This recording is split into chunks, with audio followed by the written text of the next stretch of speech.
RCN. Le son de la différence. Les masques tombent sur RCN, Sarah Leroy. Bienvenue chers auditeurs et chères auditrices dans votre émission du 13h. J'espère que vous vous portez bien. Je suis ravie de vous retrouver en ce lundi 29 novembre. Donc vous pouvez retrouver l'émission en podcast sur le site internet RCN et en rediffusion sur notre chaîne YouTube. Et pour bien démarrer la semaine aujourd'hui, je suis très heureuse d'accueillir dans les masques tombent Monsieur Éric Lepointe, spécialiste des mobilités au sein de l'association écologique Greenpeace. Si vous voulez avoir plus d'informations, vous pouvez aller sur le site internet Greenpeace et sur les réseaux Facebook et Instagram. Bonjour Éric, comment allez-vous ? Très bien, en dépit du froid. Alors Éric, vous êtes déjà connu des studios RCN puisque vous êtes déjà passé dans l'émission Biodiversité avec ma collègue Chloé. Alors vous êtes spécialiste des mobilités au sein de l'association Greenpeace. Pour démarrer, est-ce que vous pouvez nous expliquer ce que veut dire votre rôle spécialiste des mobilités ? Ouais, je suis pas sûr que je me définirais comme spécialiste des mobilités. Voilà, ça existe. Il y a des diplômes, il y a des masters sur les questions de mobilité. Je ne suis pas un professionnel de ces questions-là. Simplement, arrivé comme militant à Greenpeace Nancy il y a à peu près 1 an et demi. Je me suis très très vite intéressé aux questions de mobilité pour 2 raisons. Parce que mon expérience de vie m'a conduit un peu comme tout le monde, mais à me déplacer en train, en vélo, en voiture pour aller au travail, pour aller pour mes loisirs, etc., etc. J'ai passé beaucoup de temps dans les transports en commun, premièrement, et deuxièmement, il y avait une actualité à Nancy, un plan de mobilité qui se dessinait à l'horizon 2021. Donc, il m'a paru important, il y a 1 an et demi, de travailler ces questions-là. Alors voilà. Justement, on parlera un peu plus de ce plan mobilité dans quelques instants. Revenons un petit peu à Greenpeace. Pour le moment, c'est une organisation non gouvernementale internationale de protection de l'environnement qui est quand même présente dans plus de 55 pays à travers le monde. Est-ce que vous pouvez nous expliquer un peu dans les grandes lignes ce que Greenpeace à l'échelle locale accomplit dans une ville comme Nancy ? Ouais, alors peut-être ça me paraît peut-être important de revenir sur Greenpeace en tant qu'organisation internationale et notamment sur l'intitulé de la mission. Je trouve que l'intitulé est particulièrement bien choisi. Il s'agit pour Greenpeace de donner une voix à la planète. Voilà, comme si les militants de Greenpeace étaient un peu les interprètes, les traducteurs, les porte-paroles d'une planète qui souffre, d'une planète qui va mal. Et je trouve ça extrêmement intéressant. Je préférerais être présenté comme traducteur ou comme interprète ou comme porte-parole de la planète plutôt que militant écologique. Si vous voulez, il n'y a pas la lutte pour le climat, contre le dérèglement climatique, c'est pas une histoire d'idéologie, c'est pas une histoire d'opinion, c'est le résultat des travaux de scientifiques réunis au sein du GIEC, du groupe international des études sur le climat, qui ressort de l'ONU. Voilà, et ces travaux décrivent une planète qui va mal, qui va très mal, qui se dégrade et qui, disent certains, se défend. Alors aujourd'hui, il y a un engagement actuel du groupe local à Greenpeace. C'est sur la question des mobilités dans la métropole du Grand Nancy. Est-ce que vous pouvez on en parlera encore un peu plus tout à l'heure, mais est-ce que pour le moment, vous pouvez nous parler un petit peu de cet engagement actuel dans les grandes lignes également ? Oui, si vous voulez. Alors, on peut citer les autres champs d'intérêt du groupe local de Nancy. Et puis, en effet, je vais répondre à votre question sur les mobilités. sur l'ensemble des militants, certains sont plutôt spécialisés autour des questions du nucléaire, par exemple. D'autres sur les questions de l'agriculture et de l'élevage. D'autres sur les questions plus générales du climat. Voilà. Et je vous le disais tout à l'heure, moi, quand je suis arrivé, je me suis prioritairement intéressé aux questions de mobilité. Alors, qu'est-ce qu'on y fait dans ce sous-groupe du groupe local de Nancy? Écoutez, on lit beaucoup, on apprend. Il est extrêmement important de maîtriser un certain nombre de sujets sur la question des émissions de gaz à effet de serre, sur la question des modes de transport, des pratiques, des usages, des parts modales, et puis il y a tout un vocabulaire technique qu'il faut intégrer. Et puis ensuite, on a aussi importé un intérêt sur le territoire. Comment le territoire est structuré? Qu'en est-il de la métropole de Nancy? Quelles sont ses caractéristiques? Par quoi est-elle entourée? Il a fallu aussi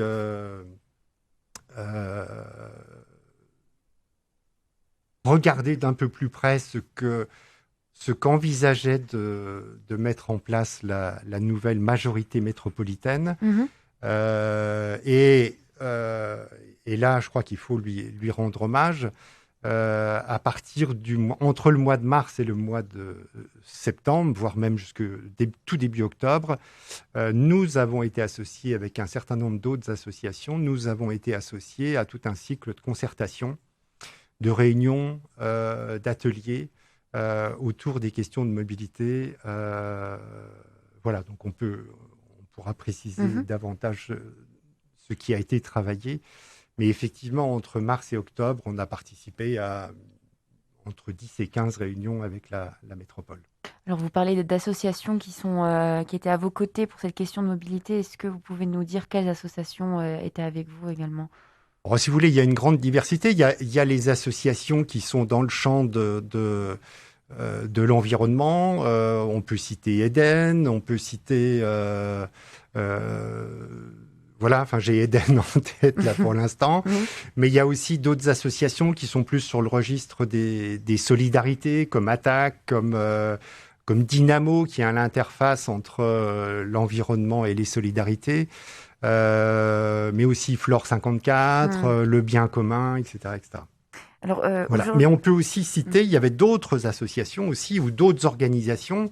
On siégeaient aussi dans ces réunions-là des représentants de la Chambre de commerce et d'industrie, l'Automobile Club de France, les vitrines de Nancy, représentant les commerçants, varié, etc. Comme association. Oui, voilà. Je pense c'était sans doute intéressant et nécessaire de regrouper le panel le plus large d'organisations. Oui. Alors, Greenpeace, comme je l'évoquais, c'est une organisation qui est présente dans plus de 55 pays. Mais est-ce qu'aujourd'hui, c'est une association qui a pris de l'ampleur depuis sa création à Nancy? Est-ce qu'elle a pris de l'ampleur à Nancy? Écoutez, je n'ai pas le recul. Je suis mal placé pour vous répondre.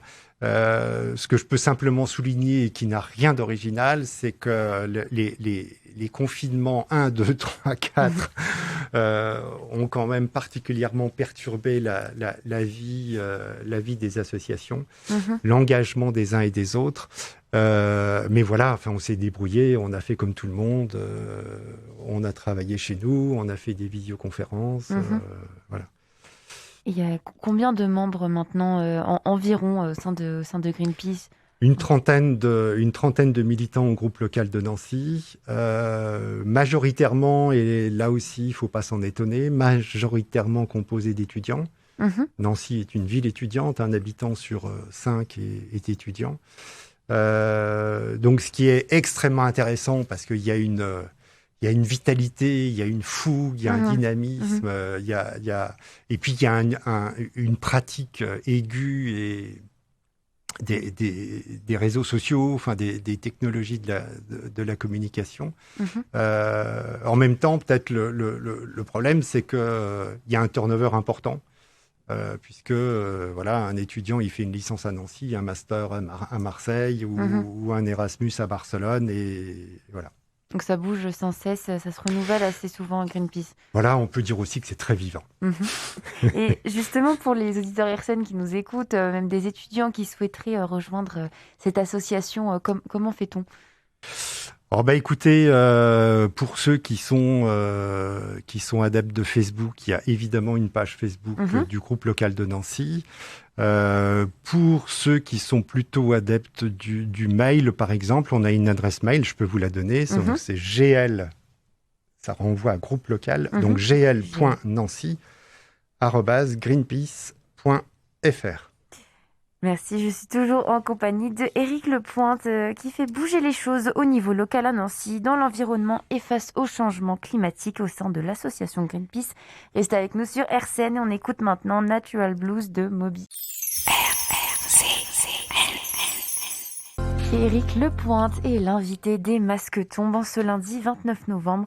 Il est spécialiste des mobilités au sein du groupe local Greenpeace. Si vous souhaitez avoir plus d'informations, vous pouvez aller sur le site internet Greenpeace et sur les réseaux Facebook et Instagram. Et si vous souhaitez devenir bénévole et actif au sein de l'association, envoyez un mail à gl.nancy@greenpeace.fr. Alors vous, Éric, je le rappelle encore, vous êtes spécialiste des mobilités. Est-ce que vous pouvez nous expliquer maintenant un peu plus en quoi consiste le plan mobilité qui était programmé en septembre 2021 ?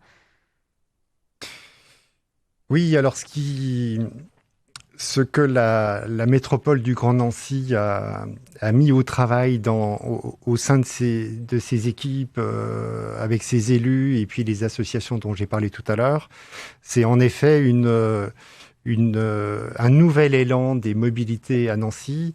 C'est pas une spécificité nancéenne. Je pense que dans toute la France et peut-être dans toute l'Europe et voire un peu partout dans le monde, il y a une urgence en effet à prendre un certain nombre de mesures de façon à réduire les émissions de gaz à effet de serre. Alors peut-être là, il faut peut-être ouvrir une parenthèse. La COP 21, la COP c'est la réunion des parties, c'est-à-dire des États parties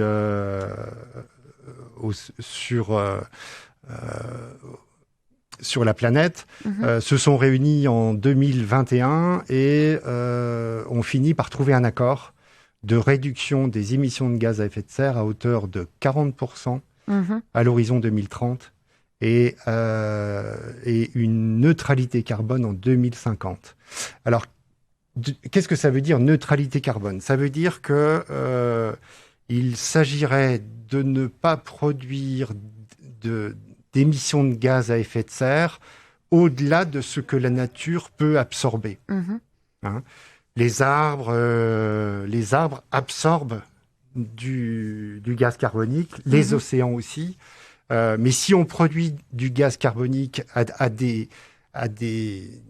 proportions très supérieures à ce que la nature peut absorber, c'est là que commencent les problèmes. Quels sont les problèmes ? Principalement l'élévation du niveau de la température. La température, pour l'instant, s'est élevée d'1,1 degré depuis le début de l'âge industriel. Alors, on peut se dire 1,1 degré, c'est pas beaucoup. Dans une pièce, entre 19 degrés et 20 degrés, c'est pas... Voilà, c'est insensible, c'est pas un problème. Sauf qu'il faut absolument pas raisonner comme ça. Je ne sais pas si vous vous souvenez de ce qui s'est passé, des graves inondations qui se sont produites en Allemagne il y a environ 6 mois, ou alors à Nice, dans la vallée de la Roya, au printemps dernier, causant des dégâts considérables. En Allemagne, je crois que les dégâts se chiffrent à 30 milliards. 30 milliards de destruction de ponts, de maisons, et puis des dizaines de morts, etc., etc. Donc on voit bien que là, il y a du dégât concret. Autre conséquence, très probablement, on va assister dans les années qui viennent, les décennies qui viennent, à une montée du niveau des mers. Alors on peut dire 10 cm, c'est pas grand-chose. Si, c'est énorme parce que pour peu qu'il y ait une forte marée une forte marée, et ben voilà, les vagues vont dépasser ce qu'est leur déplacement habituel, éroder le littoral, etc., etc. Les feux, je ne sais pas si vous vous souvenez des feux qui ont occupé qui ont été actifs en Californie pendant 2 mois, 3 mois, de même qu'en Australie. On ne dit même plus que ce sont des feux, on parle de méga-feux. Voilà, très probablement, ça c'est des événements qui vont se reproduire et qui sont un effet de l'augmentation des émissions de gaz à effet de serre. Voilà, donc il est impératif d'arriver à un zéro net d'émissions à l'horizon 2050, ce qui veut dire qu'en 2040, en 2030, en 2025, il faudra qu'on ait déjà largement descendu. Oui, parce que l'objectif, c'est quand même de réduire de 55% des émissions à l'horizon 2030. Oui, ça, si vous voulez, ce sont les orientations de l'Union européenne. Maintenant, si on s'intéresse de plus près aux préconisations du GIEC, dont j'ai parlé tout à l'heure, qui réunit les scientifiques, ils en sont au niveau planétaire à une réduction de 45% des émissions de gaz à effet de serre, mais avec des différences selon qu'on est en Afrique, selon qu'on est au Kazakhstan ou selon qu'on est en Europe, on n'a pas les mêmes... Le GIEC ne fixe pas les mêmes objectifs. Et pour les pays développés, il s'agirait de réduire les émissions de gaz à effet de serre de 65%. Ce qui est absolument considérable et ce qui doit générer des changements de mode de vie tout à fait considérables. Si vous voulez, ce n'est pas avec des petites mesures, des petits ajustements qu'il faut envisager les politiques climat, transport, industrie, agriculture dans les années qui viennent. Alors justement, le plan sur la mobilité sert à réduire les émissions de gaz à effet de serre et il s'agit aussi de mener une réflexion qui est approfondie sur le principe de la gratuité des transports en commun. Et vous parliez de concurrence avec les mobilités douces. Est-ce que vous pouvez nous expliquer ce que c'est les mobilités douces ? Oui, on parle de mobilité douce ou de mobilité active, donc qui renvoie à la marche et qui renvoie au déplacement en vélo. Voilà, donc ce sont des déplacements qui nécessitent des infrastructures plus légères que pour la voiture. On va pas construire, on va pas déployer des kilomètres carrés de macadam, on n'a pas besoin. Voilà, alors mobilité douce, c'est en effet les déplacements des piétons. Il apparaît que la métropole du Grand Nancy est une métropole dans laquelle on marche plutôt beaucoup, comparativement aux autres métropoles. Je crois que la part des piétons dans les déplacements, c'est 35-36% actuellement. La part du vélo est à 3%. L'objectif de la métropole, c'est de faire passer cette part du vélo de 3% à 12, 13, 14% en 2030. Qu'est-ce que vous pensez justement des actions, des pistes cyclables en fait à Nancy? Comment sont-elles conçues et qu'est-ce que vous aimeriez changer de ce fait? Si vous voulez, si on regarde la situation actuelle des pistes cyclables, des bandes cyclables, je ne vais pas rentrer dans les détails sur ce qui fait leur différence, mais on a affaire à un réseau très inégal, pas toujours cohérent, avec des ruptures. On est parfois sur une bande cyclable, ensuite il n'y a plus rien, ensuite il faut traverser la rue, ensuite c'est à nouveau à peu près sécurisé, etc., etc. Ça, c'est le résultat, si vous voulez, d'un mandat, 2 mandats, 3 mandats des majorités précédentes qui n'ont pas porté un intérêt majeur sur les questions de préservation de l'environnement et de protection du climat, et qui ont négligé ces questions-là. Alors, en effet, quand ils ont terminé leur mandat en juillet de l'année dernière, il y avait des pistes cyclables, mais c'est parce que la loi obligeait à ce que, quand on refait une rue, nécessairement, on y met un aménagement cyclable. Là, ce qui est intéressant dans le plan des mobilités, c'est qu'il y a une pensée C'est qu'il y a un plan structuré de déplacement avec des pistes plus larges qui permettent d'aller plus vite, qui permettent de traverser la métropole en 20 minutes, et puis des plus petites, et puis des petits aménagements pour aller jusque chez vous, etc., etc. Et justement, l'idée directrice aussi de ce projet, c'est que l'usage en ville des vélos, on a toujours cette idée un peu préconçue que c'est réservé aux personnes écolos, aux sportifs, aux téméraires. Mais dans ce cas-là, pour refaire les pistes cyclables, c'est vraiment destiné à un public large. Oui, c'est-à-dire qu'on peut toujours rappeler que les pays dans lesquels le vélo est le plus développé, c'est l'Allemagne, c'est le Danemark, c'est les Pays-Bas. Voilà, des pays dans lesquels la météo est pas excellente, en tout cas moins bonne qu'ici, premièrement. Deuxièmement, je peux vous dire aussi que la part modale vélo des retraités allemands est supérieure à l'ensemble des cyclistes en France. Donc, vous voyez, il y a de la marge, on peut avancer. Voilà. Alors, si vous voulez, quand il n'y a pas de piste, quand les pistes sont mal conçues, mal pensées, en effet, il vaut mieux être en bonne santé, réactif, un peu sportif. Voilà. Mais l'idée, c'est que les enfants puissent aller à l'école en vélo, c'est que les jeunes, les étudiants puissent y aller, mais aussi les parents avec des enfants et les personnes âgées. Mais ça suppose d'avoir un réseau bien fait, sécurisé, voilà, au service de l'ensemble de la population. Et dans une association comme Greenpeace, est-ce que vous considérez que vous êtes relativement écouté à l'échelle locale au niveau des actions que vous réalisez ? Je parle du plan de mobilité dont on parle, mais également d'autres actions. Si vous voulez, si on s'en tient au plan des mobilités que je connais plutôt bien, je dirais qu'on a eu des bonnes surprises, si vous voulez, notamment autour du plan vélo. J'ai tendance à dire qu'on a fait un plutôt bon travail avec la métropole. Du côté des piétons, le plan piéton est peut-être un peu moins développé, mais il va s'intéresser davantage à la qualité des déplacements piétons, dans des ambiances plus favorables, plus sympathiques, plus proches de la nature. En revanche, les points critiques, les points sur lesquels on a des points d'inquiétude, c'est premièrement sur la question des émissions de gaz à effet de serre.